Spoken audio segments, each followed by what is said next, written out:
Hey, I'm Merciless Mercer, and you're watching Die Hard Wrestling, baby.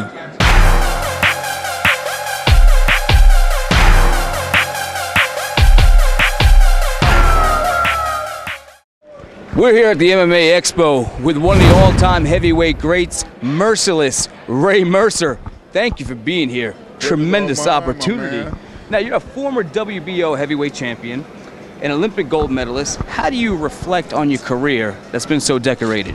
I just dedicated to hard work, man, and you know what I'm saying, I'm a family man, and you know, my family's been there supporting me, and you know, it's just one of those things where, you know, you just try to get out there and you do the best you can, and try to live your life the way you're supposed to live it.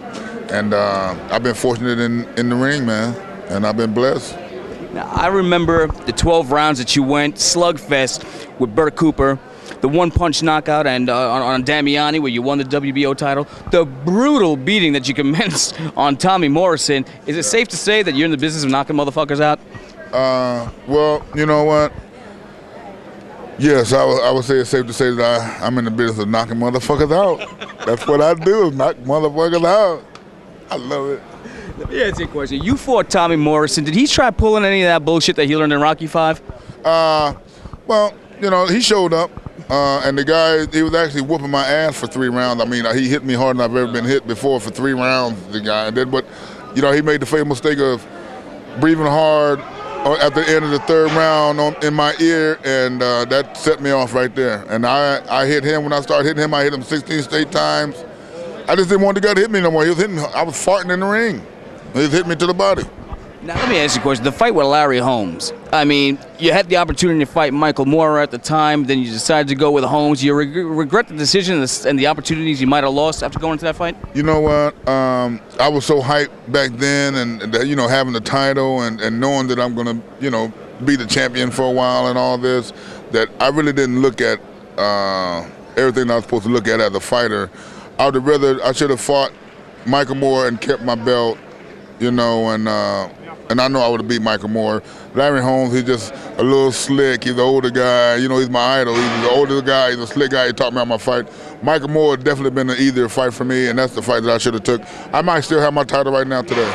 You know, regardless of what happened in that fight, you sprung right back up. You fought the greatest heavyweights of your era, Holyfield, Lewis, Klitschko. How do you feel about the heavyweight scene today in 2010? Today, I mean, we got fighters out there. I think all the trainers now, the problem is all our trainers are training Russians now. They got the money, they're training Russians, and our amateur trainers are not getting the proper training that they should be getting from our top trainers. And, you know, that's the reason why when I finish, I'm going to start training fighters so we can get some champions back here in the United States. And that's been the problem. I think the trainers need to rededicate themselves to the American amateur boxing program, and let's get this thing back on the road.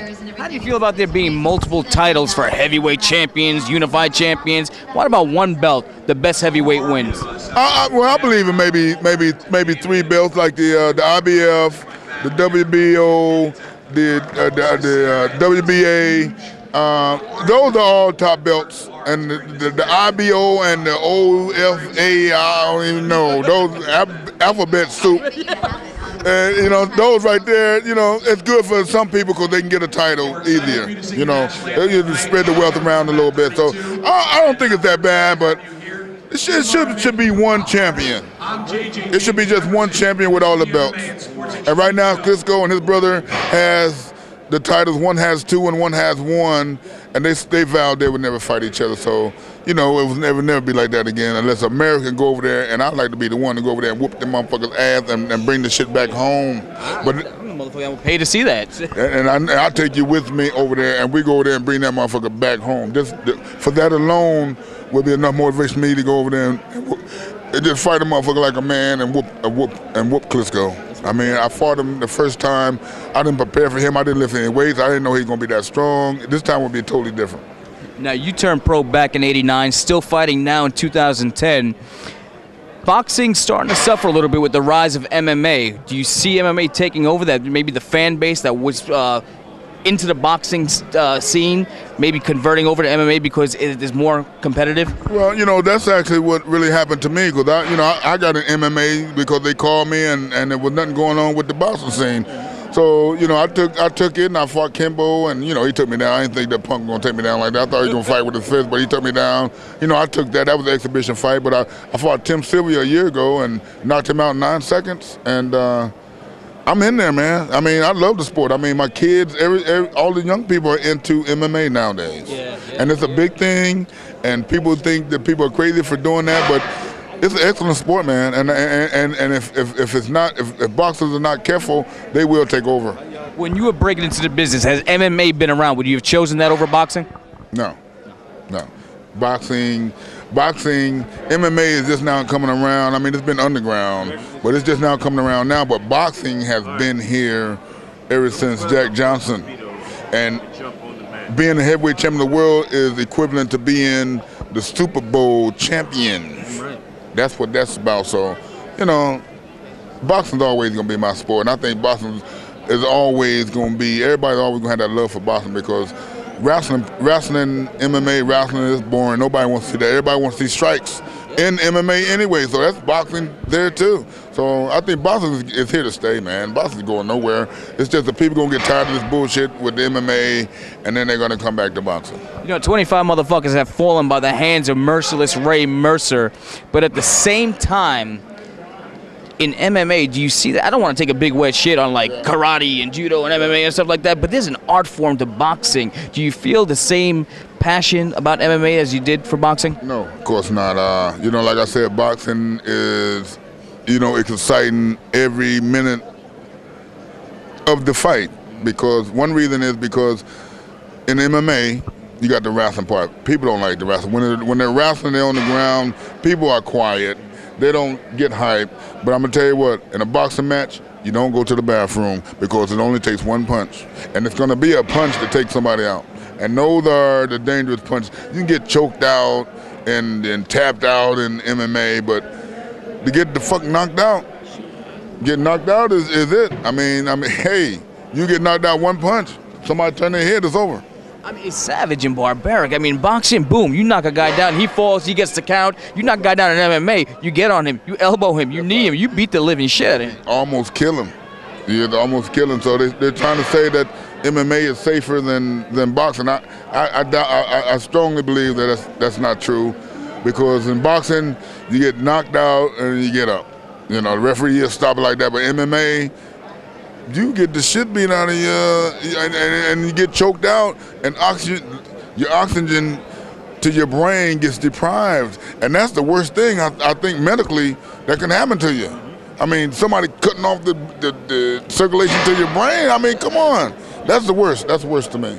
You know, with your discipline in boxing is all in the motion. I mean, did it throw you off course the first time that you got into MMA, where you go in there as a boxer, you're like, this motherfucker's kicking me, wait a minute. Yeah, I mean, you know, that always played the effect. It made it rougher for me in the dressing room and, you know, the night before the fight to prepare, because you don't know what the hell they expect. Yeah.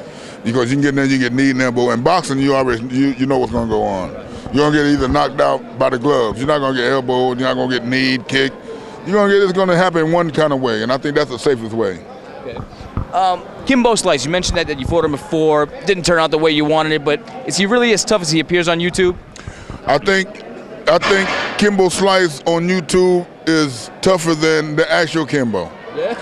I think on YouTube he's a dominating force in the YouTube, but real life he's, you know what I'm saying, he hadn't been living up to his name. He can't live up to his name in the real fight game, but fighting drunk people in the backyard and knocking drunk people out and homeless people, you know, he can do that shit. He made a pretty good living doing that. He should have stuck with it. Yeah. I think he's got his face on some porno boxes now. You see that? No. Yeah. Porno. He's like putting porno over. He's on the face. He's like, yo, check it out. You big black anal. Oh yeah, because you know what? Because that's what his manager was doing before. He's in that big industry, the sex industry. That's what he was doing. So he's tied in with that too. So you know. We gotta get you on the cover of box. Like, yo, you know, knocking pussy out. Knocking what? Knocking pussy. Yo, knocking pussy out. I'm gonna say this shit to Larry Merchant, right? I hate Larry Mercer. That's what I always wanted to say, and I want him to hear. And he already knows. Don't know about Larry Mercer. Fuck you. You're the reason why all the titles are going out of the states, and you let the Russians come over here, and you supported them. You did all that. It's your fault. That's why you don't have a job. Fuck, I hate that motherfucker. That's like a 45-minute interview. You know? You. No. I love the way you interview motherfuckers. I can be my motherfucking self. Shit, I can cuss, I can tell it like it is, and I love that. I love that. Let's do it. I'm telling you. How long are you here for? I'm here until Monday. All right, so am I. We'll hook it up. You here until Monday? Yeah, I'm here till Monday. I'm in room 6608. I'll be going by the time they get this. Yeah, right. Yeah, go in there, sniff the bed sheets, you nasty motherfuckers. Earlier this year, you signed with King of Cage, the organization there. What do they got planned for you coming up in 2011? Shamrock. They got Shamrock in January. You know, I'm hoping to come off Ken Shamrock. Ken Shamrock, I'm going to kick your ass. I ain't James Toney. I ain't talking shit. And I done knocked Tim Sylvia. Ask him. I'm coming after you. My man, it's a pleasure. We got to do this again and knock some asses out of it. Is that your brother right there? Y'all look just like that motherfucker right there. All bald motherfuckers ain't related. He ain't a bald. He ain't a bad-looking motherfucker. He bald and fat, so am I. We all bald and motherfucking.